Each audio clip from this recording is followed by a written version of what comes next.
Hi guys, how are you?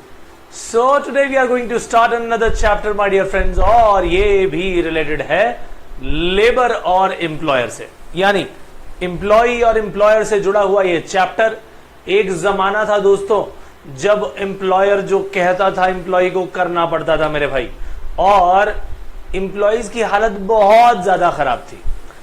लेकिन एक समय ऐसा भी आया जहां पर देखा गया कि भाई अब तो ये जो इंडस्ट्रीज हैं बढ़ती चली जा रही हैं, इनके पास लेबर बहुत ज्यादा काम करने जा रही है, लेबर की हालत बुरी है, वो अपने हक के लिए नहीं लड़ पा रहे। तो दोस्तों क्या किया गया, एक उन्हें राइट दिया गया कि आप मिल करके अपनी एसोसिएशन बना सकते हो और अपने हक के लिए लड़ सकते हो। तो भाई उन्हें लेबर यूनियंस भी कहा गया और बाद में ट्रेड यूनियन कह करके उसका नाम रखा गया, क्योंकि खाली लेबर की यूनियन नहीं थी, इसमें एम्प्लॉयर्स को भी राइट दिया गया कि आप मिल करके अपनी भी यूनियन बना सकते हो।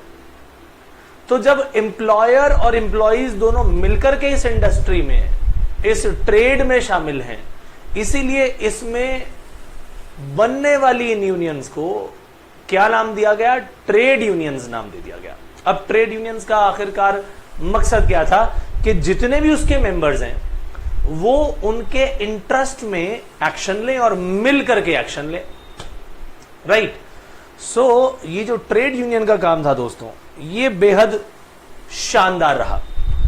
तो भाई चाहे आप टेम्परेरी, चाहे आप परमानेंट नेचर की कोई यूनियन बनाएं, और उसका पर्पस केवल यही है कि जो उनके मेंबर्स हैं उनके इंटरेस्ट में आप ये काम करें, उनके इंटरेस्ट के लिए आप उनके हकों के लिए लड़ें।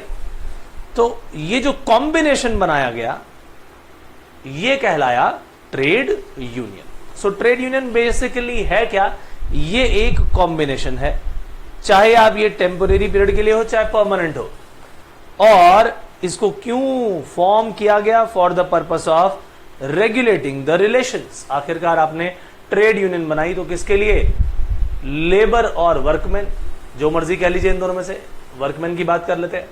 तो वर्कमैन का रिलेशन एम्प्लॉयर से, एम्प्लॉयर का रिलेशन दूसरे एम्प्लॉयर से, और वर्कमैन का वर्कमैन से, यानी आपस में इनके जितने भी रिलेशंस हैं उन रिलेशंस को रेगुलेट करने के लिए ये एक्ट आया दोस्तों। इसीलिए ट्रेड यूनियंस भी बनाई गई। सो ट्रेड यूनियंस जो बनाई गई उनका पर्पस क्या था, इनके रिलेशंस को रेगुलेट करना, राइट। तो किन किन के रिलेशन को, वर्कमैन और एम्प्लॉयर के रिलेशन को, between workman and workman, and between employers and employers. और ये यूनियंस करती क्या है, ये रिस्ट्रिक्शंस लगा देती हैं, रिस्ट्रिक्टिव कंडीशंस लगा देती हैं, किस पर, कि ट्रेड को और बिजनेस को किस तरह से कंडक्ट किया जाएगा, राइट। तो देखा जाए तो ये ट्रेड यूनियंस एम्प्लॉयर्स भी मिलकर बना सकते हैं अपनी, यही वर्कमैन भी बना सकते हैं, राइट। जनरली सारे के सारे वर्कमैन बनाते हैं यूनियंस। अब वर्कमैन जब बनाएंगे सारे के सारे, तो भैया उसमें वो मेंबर्स को इकट्ठा करेंगे। एम्प्लॉयर की एसोसिएशंस बनती हैं, एम्प्लॉयर की क्या बनती है, एसोसिएशंस, लेकिन यहां पर एम्प्लॉयज की क्या बनेंगी, ट्रेड यूनियंस। तो एम्प्लॉयज ने क्या किया कि चलो भाई अपने सबके आपस के रिलेशंस को बनाने के लिए, मैनेज करने के लिए क्या किया जाए, ये यूनियन बनाई जाए। अब मान लो एग्जिस्टिंग दो फेडरेशंस हैं, उन दोनों का या तीनों का, दो से ज्यादा जितने भी हैं, वो मिलकर भी क्या कर सकती हैं, एक ट्रेड यूनियन बना सकती हैं। जनरली क्या होता है, सेम इंडस्ट्री की होती है, राइट। यानी मान लो कि कपड़ा बनाने वाले जितने भी मिल्स हैं उन सभी के अंदर अलग अलग मिल्स की अलग अलग ट्रेड यूनियन भी हो सकती है, और कपड़ा मिल जितनी भी हैं उन सब की एक अलग फेडरेशन भी बन सकती है। मल्टीपल ट्रेड यूनियंस मिलकर भी, यानी मल्टीपल फेडरेशंस मिलकर भी एक ट्रेड यूनियन बना सकती है। लेकिन रेगुलेट किसको करेंगे दोस्तों, रेगुलेट वो करेंगे किसके, रिलेशंस को, एम्प्लॉयर और वर्कमैन, एम्प्लॉयर और एम्प्लॉयर, वर्कमैन और वर्कमैन। सो ट्रेड यूनियन का आखिरकार पर्पस क्या है, इसका नेचर क्या है, ये आप अपनी इच्छा से बनाते हो या जबरदस्ती आपके सिर पर थोप दी जाती है? बिल्कुल भी नहीं भैया, ये तो अपनी इच्छा से बनाई जाती है, अपनी इच्छा से आप इसके मेंबर बनते हैं। तो ये वॉलंटरी ऑर्गेनाइजेशन है, किसकी? वर्कर्स की। रिलेशंस को ये रेगुलेट करेगी सबके, लेकिन ऑर्गेनाइजेशन किसकी? वर्कर्स की। So it is related to particular trade, industry और कंपनी। एक कंपनी की भी हो सकती है, एक इंडस्ट्री की भी हो सकती है, राइट, पूरे ट्रेड की भी हो सकती है। पर्पस क्या है? कि हमें प्रमोट करना है, प्रोटेक्ट करना है, किसके इंटरेस्ट को? वेलफेयर करना है, किसके इंटरेस्ट को? कलेक्टिव एक्शन लेके, बट किसके इंटरेस्ट को भाई? वर्कर्स के इंटरेस्ट को। सो वर्कर्स के इंटरेस्ट को प्रोटेक्ट करने के लिए, प्रमोट करने के लिए, उनके वेलफेयर के लिए ये कलेक्टिव एक्शन मिलकर के लिया जाता है और ट्रेड यूनियन यही काम करती है। अब सवाल ये आता है भाई कि आखिरकार ये ट्रेड यूनियन का कुछ फायदा भी है। तो दोस्तों, अगर मैं बात करूं कि पीसफुल रिलेशंस बने रहें एम्प्लॉयर्स और एम्प्लॉय के बीच, तो these organisations are most suitable forms of organisation, जो कि बैलेंस करने में, इंप्रूव करने में हेल्प करती हैं। किसको? रिलेशंस को। रिलेशंस को इंप्रूव करेंगी, बैलेंस करेंगी। किन के रिलेशंस? एम्प्लॉयर के और एम्प्लॉय के आपस के रिलेशंस को। So the most suitable organisation for balancing and improving the relations between employers and employees. अब वर्कर्स की जितनी डिमांड है, उन वर्कर्स की डिमांड को हमने क्या करना है? उनको सिर्फ केटर नहीं करना, बल्कि उन सब में आपस में एक sense of discipline and responsibility भी लेकर आनी है। आखिरकार ये सेंस ऑफ रिस्पॉन्सिबिलिटी और डिसिप्लिन कैसे आएगा? क्योंकि इस हर एक ट्रेड यूनियन के रूल्स होंगे, हर एक मेंबर को उन रूल्स को फॉलो करना पड़ेगा। पुराने टाइम में क्या होता था कि बहुत सारे एम्प्लॉइज काम कर रहे हैं, उसमें सबके अलग अलग ग्रुप बने हुए हैं, कुछ ग्रुप के लोगों ने मिलकर के काम करना बंद कर दिया, तो भाई ना तो उनकी सुनी गई, क्योंकि सारा कलेक्टिव एक्शन है नहीं, बाकी सब लोग उनके साथ नहीं है, और जब चाहे बिना नोटिस के वो काम करना बंद कर देते हैं, तो यानी डिसिप्लिन भी नहीं है। ट्रेड यूनियन जब आई तो इसका मकसद ये हुआ कि अगर उन्होंने स्ट्राइक भी कर रही हैं तो भी उसका एक सिस्टम होगा, उसका एक प्रोसेस होगा, और इससे क्या होगी? सर्टेनिटी आएगी, डिसिप्लिन आएगा, और because they are employee of an organisation, तो भैया उनकी रिस्पॉन्सिबिलिटी भी बनती है कि उस ऑर्गेनाइजेशन के लिए काम करें। भले ही आप उसके अगेंस्ट कुछ करना चाह रहे हैं, बट आपकी रिस्पॉन्सिबिलिटी तो बनती है। तो इसीलिए उस रिस्पॉन्सिबिलिटी का भी ध्यान करवाने के लिए ये जो आपकी ट्रेड यूनियंस हैं, दीज हेल्प, राइट। तो आप करेंगे क्या? अपनी इस ट्रेड यूनियन को रजिस्टर कराएंगे, रजिस्ट्रार के पास जाएंगे और अपनी इस ट्रेड यूनियन को रजिस्टर कराएंगे। आपकी ये ट्रेड यूनियन एक बॉडी कॉर्पोरेट बन जाएगी। जैसे कंपनी होती है भाई, कंपनी को भी एक सर्टिफिकेट ऑफ रजिस्ट्रेशन मिलता है, ट्रेड यूनियन को भी ऐसे ही मिलेगा।